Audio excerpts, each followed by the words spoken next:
الشيطان الرجيم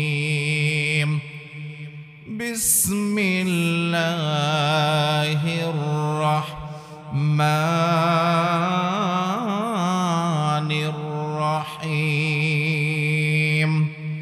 كل نفس ذائقة الموت আল্লাহ রাব্বুল আলামিন বলেন, যার দেহের ভিতরে যার ভিতরে প্রাণ আছে তাকেই একদিন এই দুনিয়া থেকে চলে যেতে হবে। কথা বলেন ঠিক কিনা? প্রত্যেক জীব একদিন মরণের স্বাদ গ্রহণ করবে, এর ভিতরে কোনো সন্দেহ আছে? কথা বলে। এই দুনিয়াতে অনেক নাস্তিক আছে, অনেক মুরতাদ, অনেক কাফের, বেঈমান আছে যারা আল্লাহকে বিশ্বাস করে না কিন্তু মরণকে ঠিকই বিশ্বাস করে। কথা বলেন ঠিক কিনা?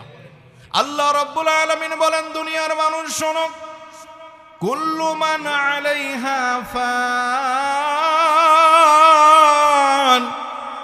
একদিন সব কিছু ধ্বংস হয়ে যাবে, কিছুই থাকবে না।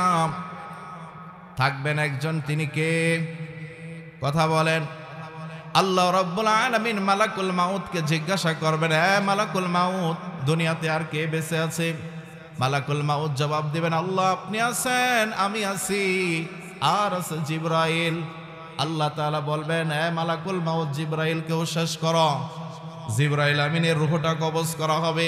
আমার আল্লাহ তাআলা বলবেন, সুম্মা মান আবাকা, মালাকুল মাউত আর কে আছে? মালাকুল মাউত বলবে, আল্লাহ আপনি আছেন, আমি আছি, আর তো কেউ নাই। আল্লাহ তাআলা বলবেন, মউত ইয়া মালাকাল মাউত, তুমিও মরে যাও, তোমারও থাকার সময় নাই, থাকবো শুধু একজন, তিনি কে?